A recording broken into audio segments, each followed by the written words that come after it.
Bagian 14 atas nama persahabatan. Majnun hanya terdiam saat berkendara di samping Noval. Selama 1 jam, mereka tak saling bicara. Namun akhirnya, ketika luka jiwa Majnun kembali terbuka lebar, ia tak lagi dapat menahan kata-katanya. "Beginikah caramu membantuku?" jerit Majnun. "Apakah ini satu-satunya cara yang kau ketahui untuk mempersatukan 2 orang yang sedang jatuh cinta? Apakah ini tujuan akhir dari sebuah kebijaksanaan? Bertempur dengan manusia dan senjata. Apakah ini rahasia dari kekuatanmu? Apakah dengan cara ini kau membuktikan kekuatanmu? Begitukah caramu membantu teman-temanmu? Demi Allah, aku tak pernah menginginkan kau membantuku dengan cara seperti ini. Allah tahu bahwa aku tak pernah memintamu untuk menumpahkan darah demi diriku. Dan kini kau telah berhasil menjadikan teman-temanku sebagai musuhmu. Pintu yang semula ingin ku masuki dengan damai, kini telah terkunci untuk selamanya. Dan kuncinya telah dibuang entah kemana. Semua karena dirimu. Kau telah mengubah keinginan baikku menjadikan kekejian. Dan semua kau lakukan atas nama persahabatan. Kau bukanlah temanku. Mulai saat ini, kuputuskan tali persahabatan kita. Bagaimana mungkin kita bisa berteman?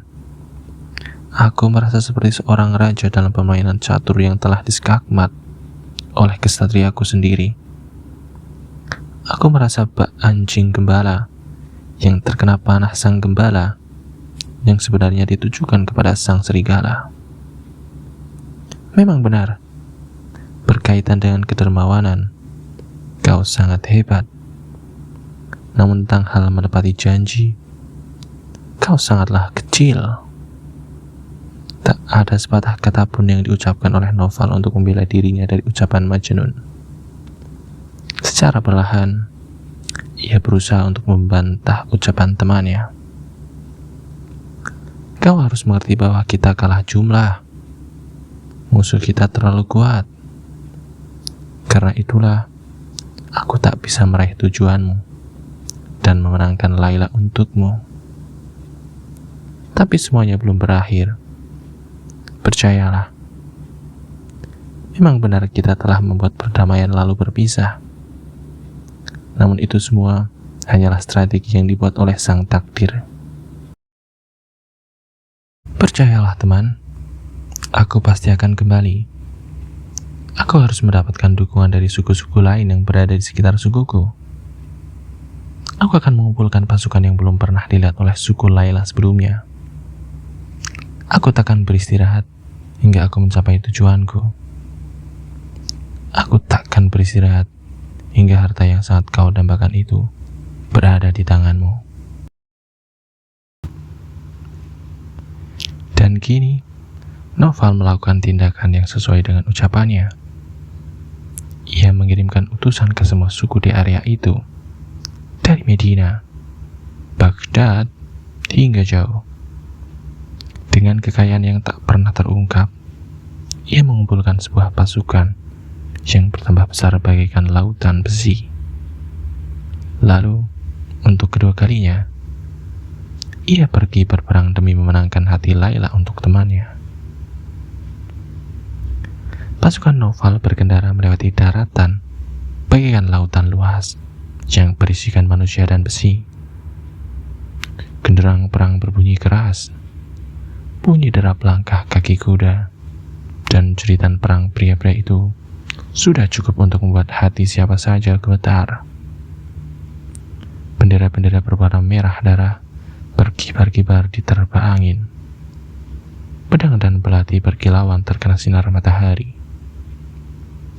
Siangnya, pasukan Noval tiba di pinggiran area perkemahan suku Layla. Dan ketika sampai di sana, lautan pria dan besi itu menjadi tenang. Ketenangan sebelum mendatangkan badai. Pengintai dari suku Layla telah menyampaikan berita tentang kedatangan pasukan Naufal. Dan meskipun mereka tahu bahwa mereka kalah jumlah, namun mereka tetap tak kehilangan keberanian. Mereka bertetap hati, tidak akan menyerah kalah. Mereka lebih baik mati daripada harus menyerahkan Layla kepada para penyerang itu. Pertempuran dimulai. Jauh lebih sengit dari pertempuran yang pernah dilalui kedua belah pihak. Segera saja, dataran luas itu dipenuhi oleh manusia dan kuda yang saling berdesakan. Begitu padatnya, sehingga tak banyak ruang bagi mereka untuk bergerak, dan tak ada kesempatan bagi siapapun untuk pergi melarikan diri. Begitulah, setiap tikaman belati mengenai sasarannya, setiap tebasan pedang menjatuhkan korban. Darah berjatuhan bagian anggur yang tumpah dari 1000 cangkir. Begitu merahnya warna pasir itu hingga tampak seolah bunga-bunga candu tumbuh bermekaran, entah dari mana. Akhirnya, pembunuhan itu menjadi terlalu berlebihan, bahkan bagi pejuang yang tangguh sekalipun. Begitu banyak pria yang merasa ragu sebelum menyerang, seolah lelah dan juga malu akan melukai atau membunuh musuh lainnya.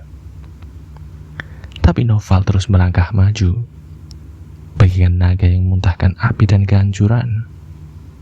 Tak ada satupun kepala yang aman dari pukulan tongkatnya. Tak ada jantung yang selamat dari unusan pedangnya. Ia bergerak maju bagaikan sabit besar pembawa kematian, menghabisi semua yang ada di jalannya. Tak pernah berhenti barang sejenak untuk memandang ke belakang. Tak menyadari pembunuhan besar-besaran yang telah diakibatkan olehnya dan anak buahnya. Begitu malam mulai menjelang, sangatlah jelas bahwa pertempuran itu telah dimenangkan oleh Naufal dan pasukannya. Suku Layla telah kalah. Begitu banyak yang terbunuh atau terluka, dan mereka yang tersisa mengalami kelelahan luar biasa. Sebagai simbol penyerahan diri dan tanda berduka cita, para tetua suku dari suku Layla menuangkan pasir di atas kepala mereka dan berjalan dalam diam menuju tenda sang pemenang. Di sana, mereka merendahkan diri mereka di hadapan Naufal dan menjerit, "Oh Naufal, hari kemenangan menjadi milikmu, dan kami telah mengalami kekalahan yang sangat pahit. Demi Allah, biarkan keadilan ditegakkan. Biarkan mereka yang selamat dari pertempuran ini hidup dalam ketenangan. Izinkan kami bangkit setelah kejatuhan ini. Dan ingatlah bahwa suatu saat nanti kita semua akan dipanggil untuk bangkit kembali di hadapannya pada hari kiamat kelak. Letakkan senjatamu, karena kau tak lagi membutuhkannya. Kami adalah orang-orang lemah yang tak mengharapkan apa-apa darimu. Letakkanlah tombak serta busurmu jauh-jauh. Semuanya sudah tak berguna bagimu. Kami telah meletakkan tameng kami dan meletakkan takdir kami di tanganmu. Demi Allah, kumohon berbelas kasihlah pada kami."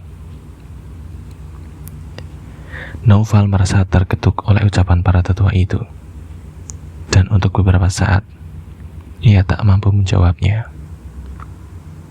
Ia juga telah menyiapkan diri untuk melupakan apa yang terjadi dan membiarkannya berlalu.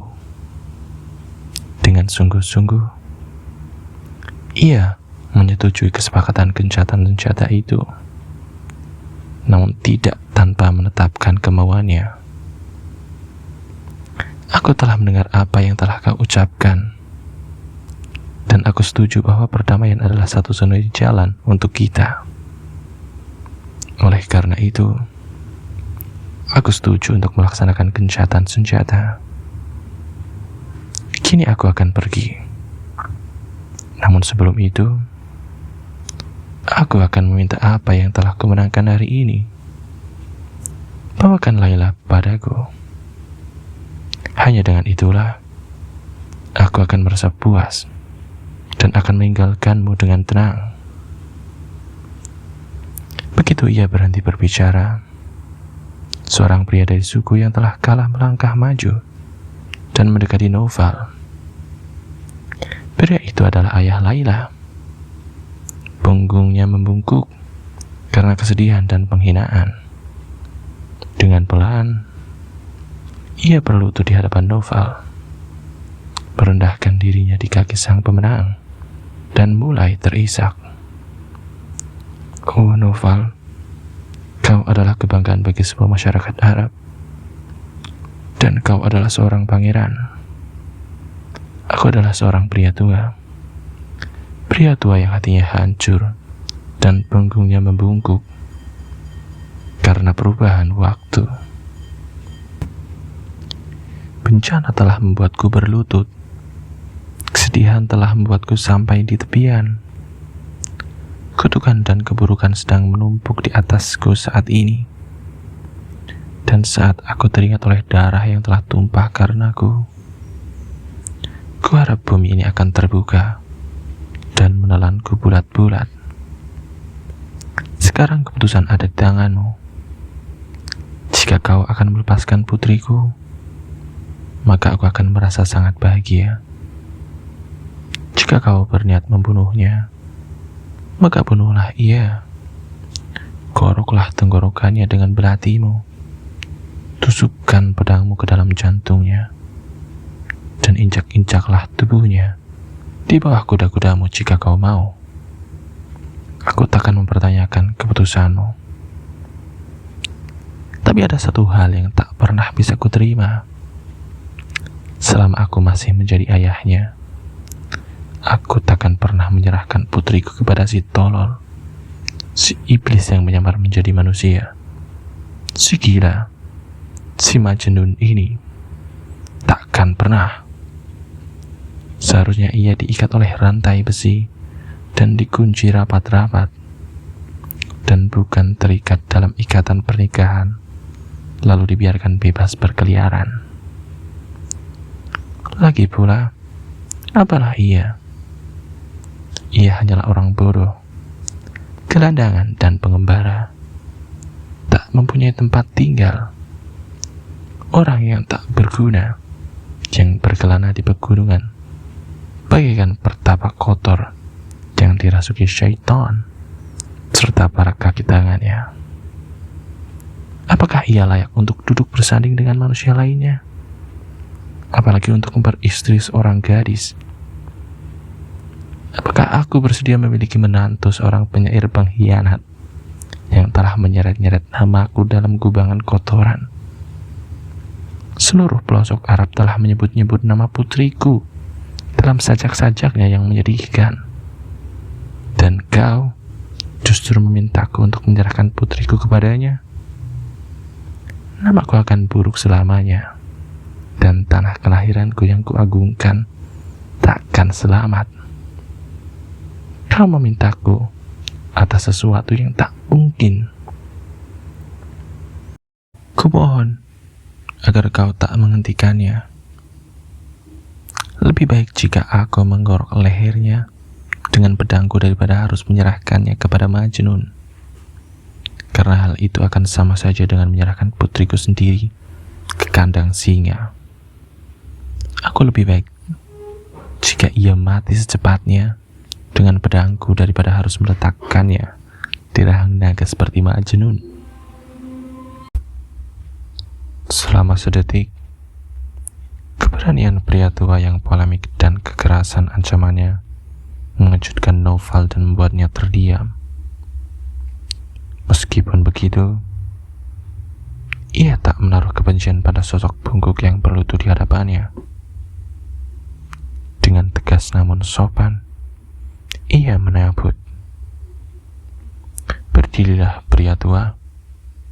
Meskipun aku memiliki kekuasaan, tapi aku takkan mengambil putrimu dengan paksaan. Seorang wanita yang diambil karena paksaan ibarat makanan tanpa garam. Aku akan mengambilnya, hanya jika kau bersedia menyerahkannya. Para pelayan serta penasihat Noval menyetujuinya.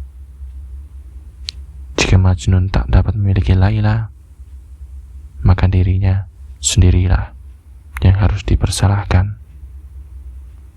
Lagi pula, segalanya terjadi karena Majnun. Ialah yang patut dipersalahkan atas terjadinya pertumpahan darah ini. Dan bukankah pada pertempuran pertama, ia justru memihak musuh dan berkhianat kepada mereka-mereka yang telah berjuang untuknya? Pria yang telah mencaci maki Majnun atas tindakannya saat pertempuran pertama itu, kini melangkah maju dan berbicara kepada Noval. Pria tua itu benar, katanya. Si buruh Majnun adalah budak nafsu. Pikiran-pikiran untuk tidak patuh dan memberontak mendominasi dirinya, dan tidaklah layak bagi seseorang dalam kondisinya untuk menjadikan gadis manapun sebagai istrinya. Jelas sekali pikirannya tak waras dan ia tak dapat dipercaya. Bukankah kita telah mempertaruhkan nyawa kita untuknya? Bukankah kita telah siap untuk bertarung hingga tetes darah penghabisan? Kendati pun demikian kenyataannya, ia justru mengharapkan kemenangan bagi pihak musuh. Untuk dirinya, kita bersedia menjadikan tubuh kita sebagai sasaran panah musuh. Panah yang secara rahasia justru ia doakan. Tidak ada seorang manusia waras pun yang akan bertindak demikian. Lihat saja dirinya. Lihat bagaimana ia seringkali tertawa-tawa dan menangis tanpa alasan. Bahkan jika ia berhasil meraih Laila, takdir takkan bersedia menyatukan mereka. Pria itu sama sekali tak memiliki sifat baik. Dan kau, Noval, akan hidup dalam penyesalan karena telah membantunya. Keagungan serta rasa malu yang kita terima telah sebanding. Mari kita sudahi semuanya, dan jangan lagi kita turut campur dengan urusan ini. Apalagi yang dapat dilakukan Noval? Keputusan ayah Laila sudah tak dapat ditawar-tawar lagi, bahkan dalam keadaan kalah. Ia bahkan menikmati dukungan dari anak buah Noval. Ia tak menyalahkan mereka, kala kini pikirannya pun penuh dengan keraguan akan Majnun. Ia akhirnya mengambil keputusan untuk menarik kembali syarat-syarat kemenangan yang telah diajukannya. Lalu ia memberikan tanda kepada pasukannya untuk membubarkan perkemahan dan kembali pulang.